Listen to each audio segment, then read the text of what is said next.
gentlemen, boys and girls, I want to welcome you back to the Exceptional Conservative Show live for the nation's capital. I'm your host, the Exceptional One, Kevin McClinton.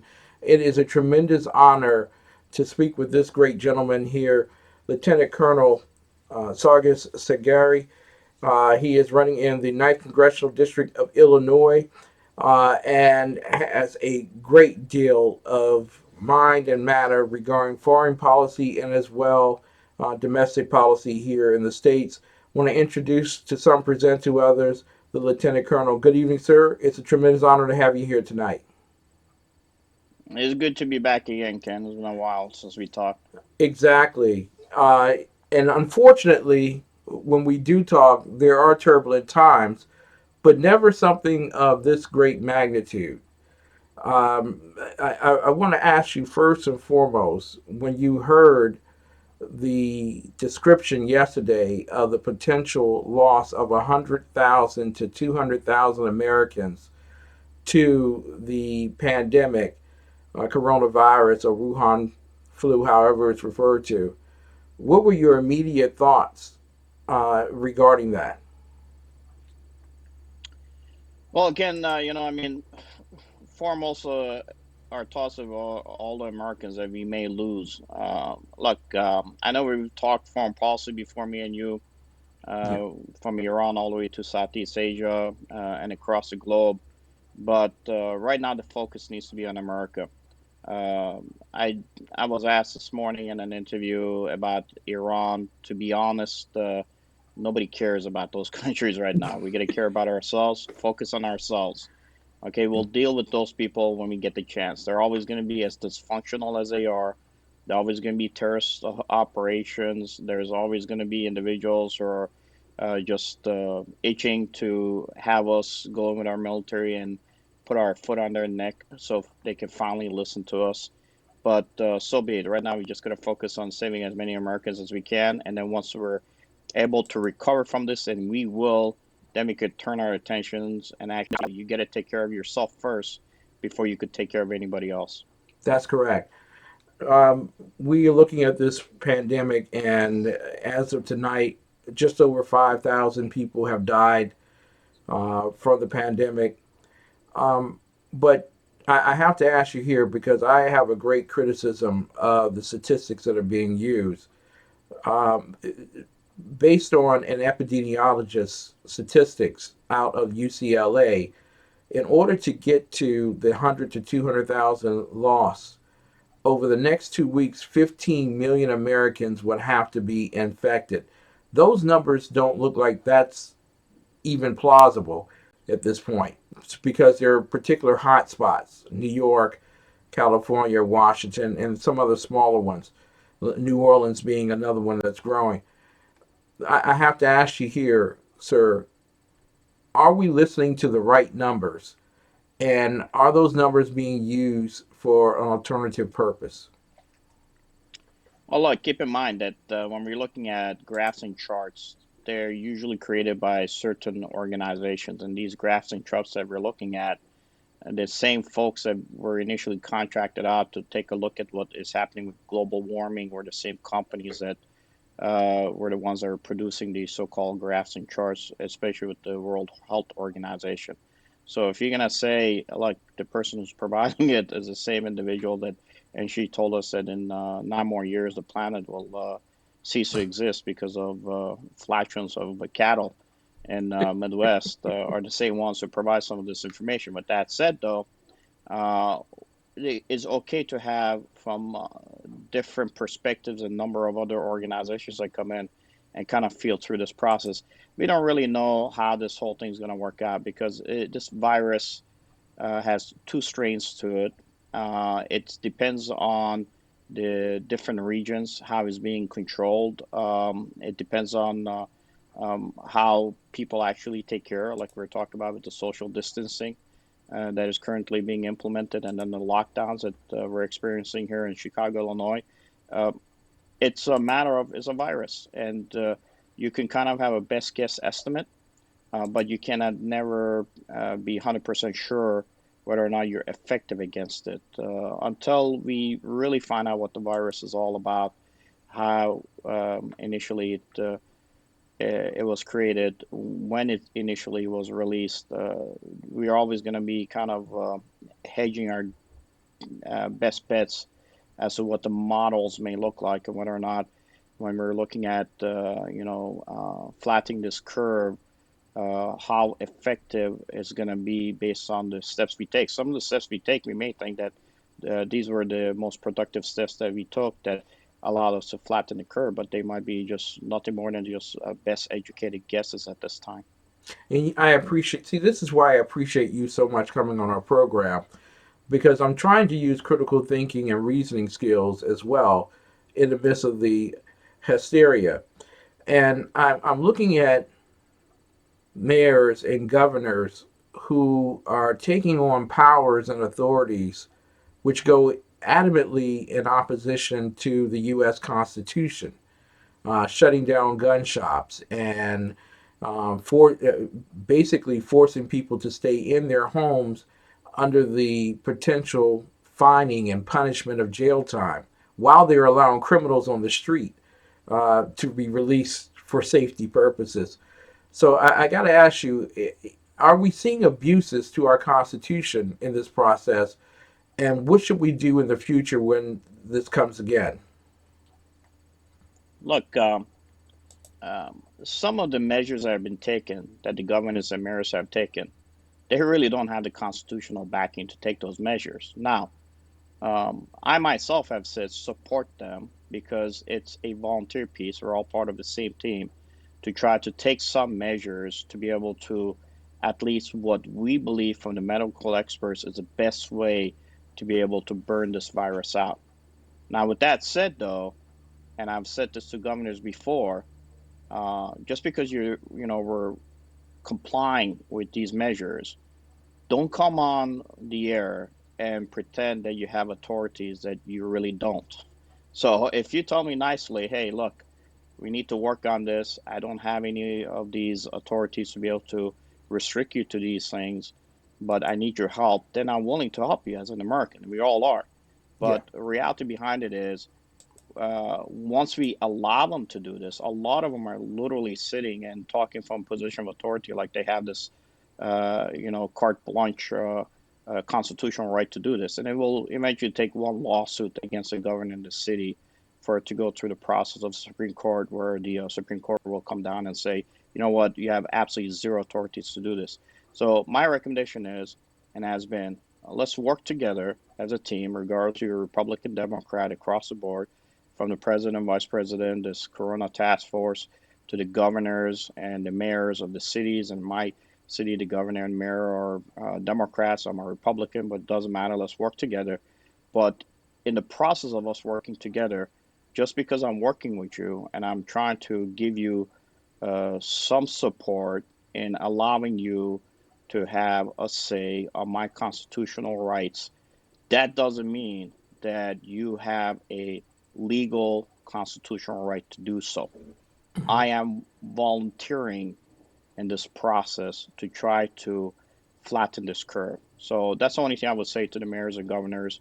We're going to work with you, but don't get on the pedestal and pretend like you got constitutional rights you don't, because the first time somebody calls you BS, it might be in a court, and you don't want to have the courts to come down and pretty much, put their foot down and on your neck and say sorry, but you're out of your way, out of your league, and you're not winning your lane. Exactly. There are those who are part of the Centers for Disease Control who are lobbying Congress right now to give authority to the President of the United States to have a national shutdown. Do you believe that that is the best approach for the President of the United States to have the authority to rule over all 50 states in the District of Columbia and its territories to shut down all activity from the White House? Look, listen, I believe in the American constitutional right. Like I said, again, the numbers are, you could just have a best guess estimate as to what the numbers may look like. I think we have to go back to the origin of where this thing started first. And once we're able to, you know, uh, really understand what the virus is all about, how it started, why it started, why is it expanding at the rate it is, then I think we're in a much better position to be able to maybe give much clearer understanding of those numberings. I was in Korea on 7th December last year. I went there to do a Yeah. regional assessment on what is happening with Southeast Asia, and I will tell you that we had an understanding, inkling something's wrong within the region. And I would not be surprised going back to then that we had this problem where China just was not telling us the truth as to what was happening with this particular strand of coronavirus. Um, so um, I I don't like to say that Americans should give up their rights on Yeah. issues, and because the problem is once you give it to the politician, he doesn't know when to shut up and stop taking. Exactly. That's the problem we have, and it's unfortunate, but it's a reality of power and people in position of power. My recommendation is that we do the best we can to support our local mayors and governors, our local medical professionals, to try to get it where we finally get this throughput to where we can bring our systems up to par, where we have enough respirators out there, enough equipment we need, enough testing kits to be able to flatten this curve. And we don't have to give all power to the president for this.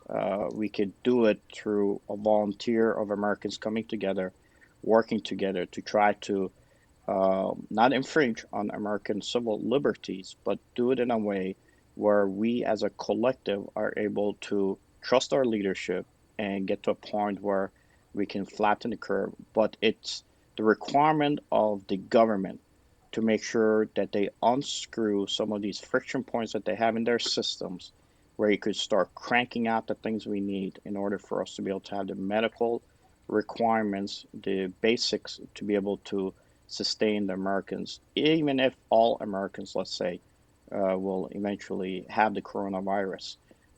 So that takes bureaucratic untanglement. It doesn't Yes. take us giving up our civil liberty rights to the government, who still is dealing with these friction points internally because it has legislated itself and also regulated into stupid.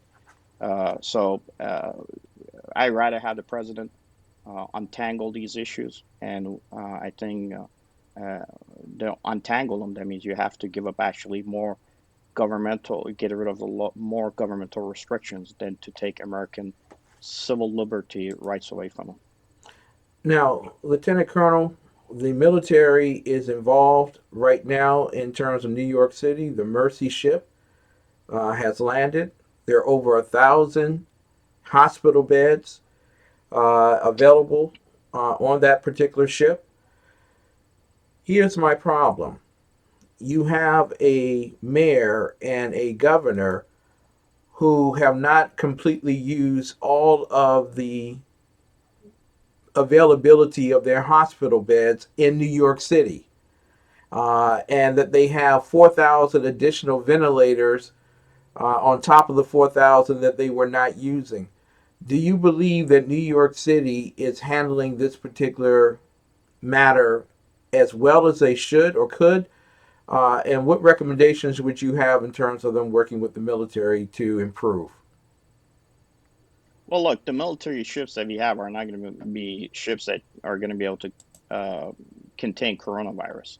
If Yeah, you get anybody who's sick, coronavirus on one of the ships, forget about it. It's going to just eat through that entire process like there's no tomorrow. You're probably going to get most of those people sick.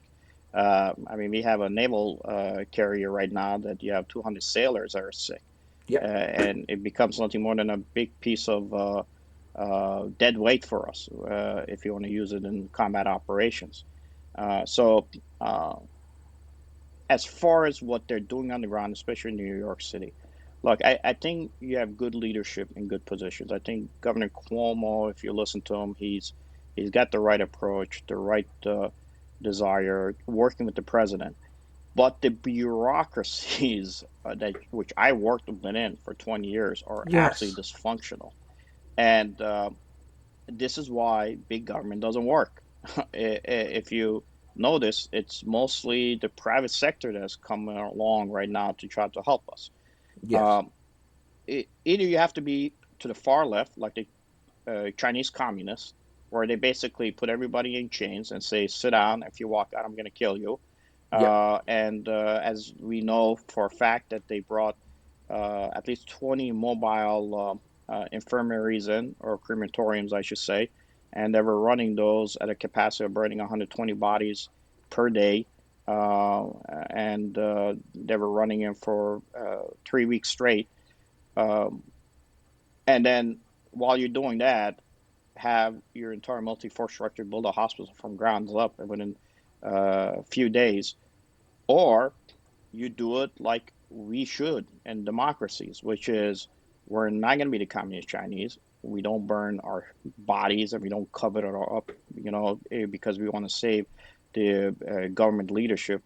And by doing so, we don't take something that we could have localized and make it a pandemic that burns throughout the entire, world. Yeah. Uh, what we could do is literally change the requirements that we have legislated through our state governments that force us, because of politics, not to be able to unravel ourselves when a pandemic hits in our state, um, because the regulation and restrictions we have put on ourselves have limited how we use these particular support requirements that we get from the federal government. So I think the problem you have is, when you're dealing at the local levels, and it's depends on how strict those states are when with the restrictions and limitations that are put on private capital, that has really forced our hand to where we, as the richest nation in the world, we're not even planning here in the United States. So it's across the board. It's just a dysfunction in the system more than it is anywhere else. If I could take a great leader.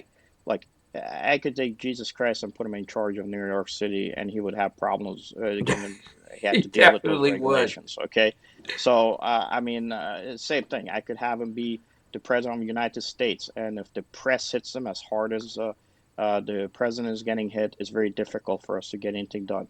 I could have him be in a position where you have the dysfunction you have in Washington, where they're just not focused on these strategic issues that we need to be focused on, and you could have them deal with the same problem. So it's not so much the leadership issue. I think it's the system issues we have kind of placed ourselves in, and unfortunately, for the people like big government, they're going to use this as an opportunity to add more regulations or restrictions, which means more civil liberties for Americans. At the end of the day, you're not solving the problem. The problem is right now getting rid of this virus, getting as many respirators out there to the people that need it, to flatten the curve, to allow at least our first responders to be able to support us the best way possible.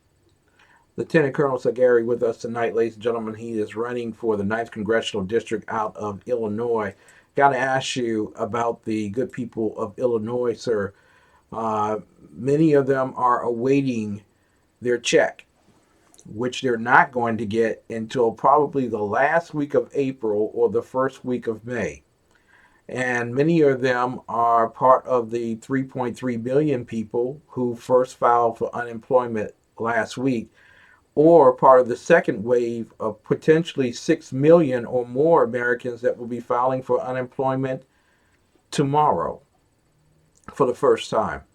I got to ask you here, sir, is another stimulus needed? What should the government do? What should private sector do? Listen, the stimulus is being fed through a system. Take a look at what happened in Congress. The Congress people, congressmen and women, could not help themselves but try to put pork added to Yeah. this stimulus package. You cannot change these people, folks. All you could do is vote them out.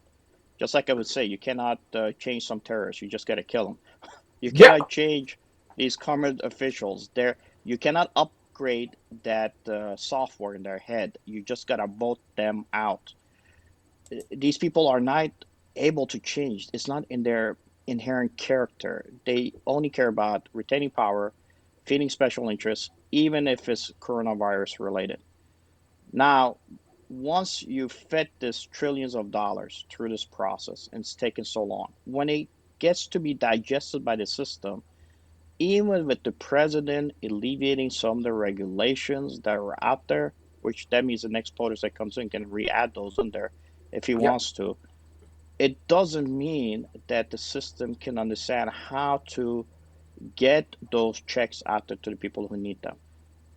You got folks, Ken, that have to decide between spending 45 cents on a gum or not, which is tied to whether or not they're going to be able to pay their, you know, their rent that month. Yeah.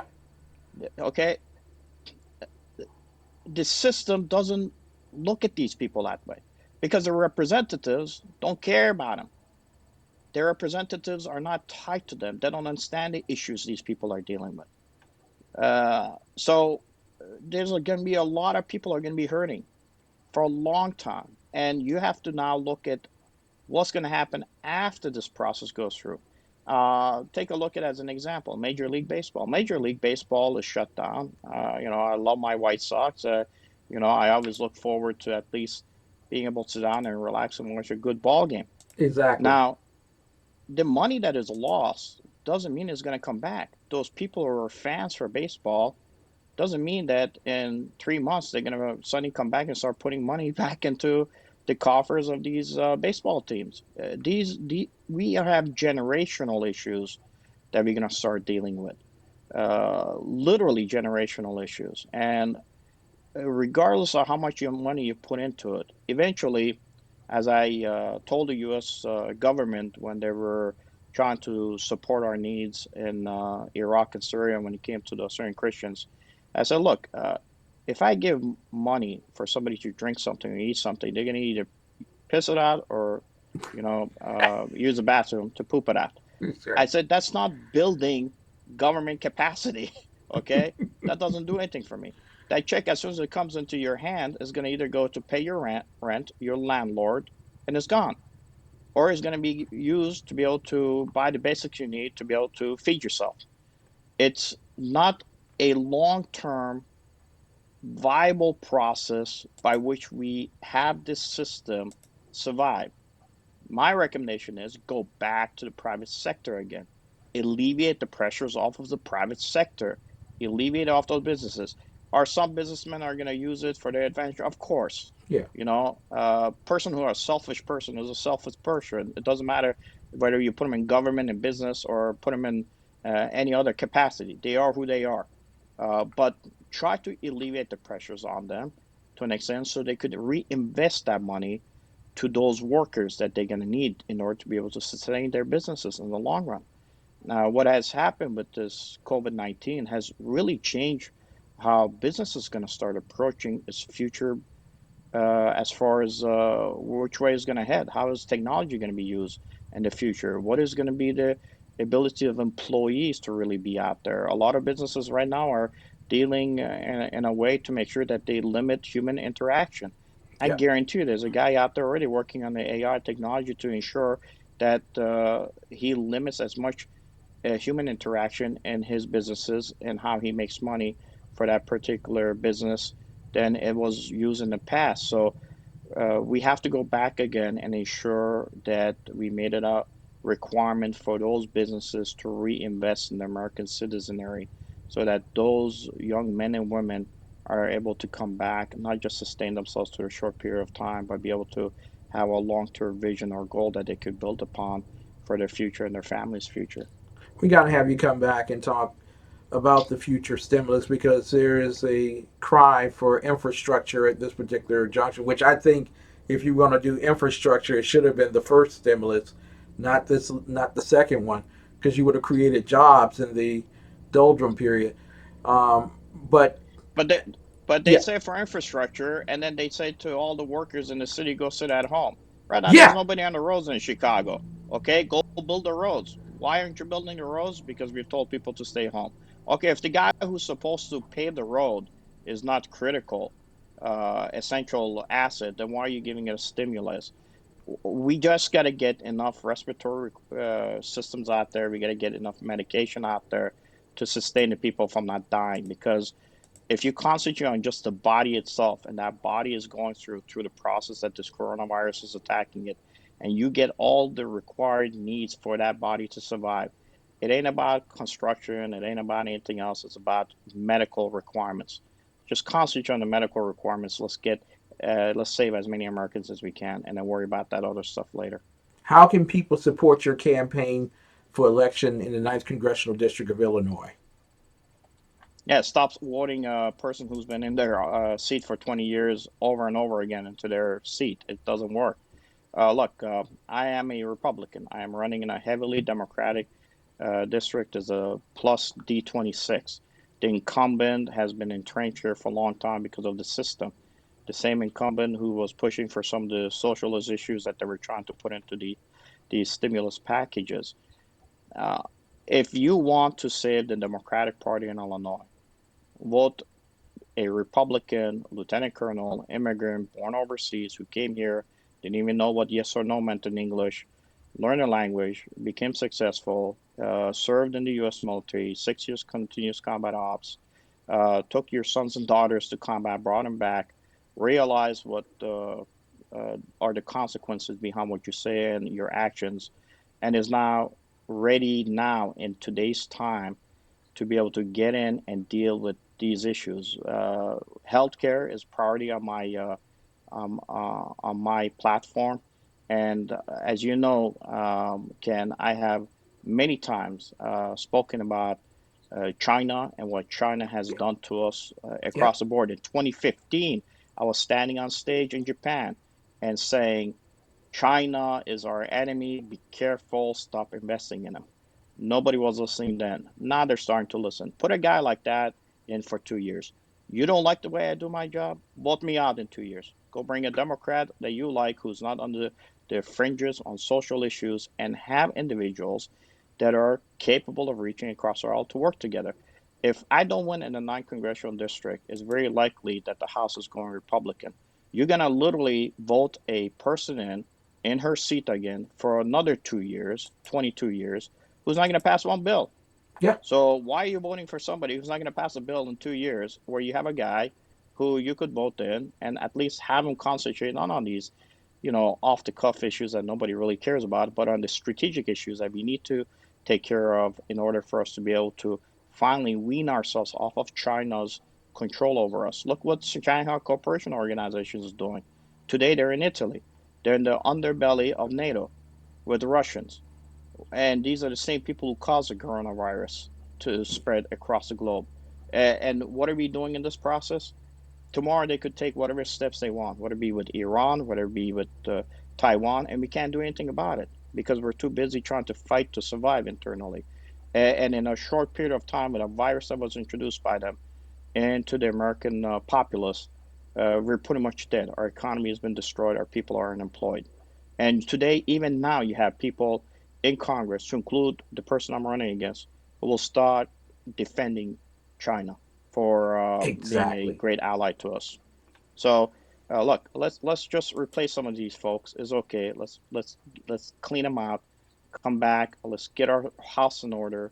Let's start looking at our country as a priority. Let's protect it, and then we can worry about Iran, what it needs, Iraq, what it needs, China, what it needs. Then we'll deal with those folks. For now, we got to concentrate on America. Lieutenant Colonel Sargis Sangari, America First, ladies and gentlemen. It is a tremendous honor always to have him on our particular network. If you don't get anything out of what he said tonight, you should get the fact that he is Illinois and America First. And he wants to do something that your current representative can't do in 2021 through 2023. Ladies and gentlemen, also, you can see this interview in the YouTube channel tomorrow afternoon.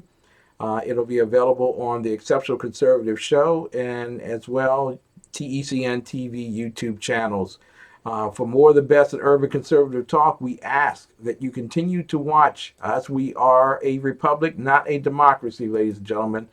This is TECN TV, the best in urban conservative news and talk. TheExceptionalConservative.com. We look forward to the Lieutenant Colonel coming back in a few weeks. We will be back with more of the best right after these messages.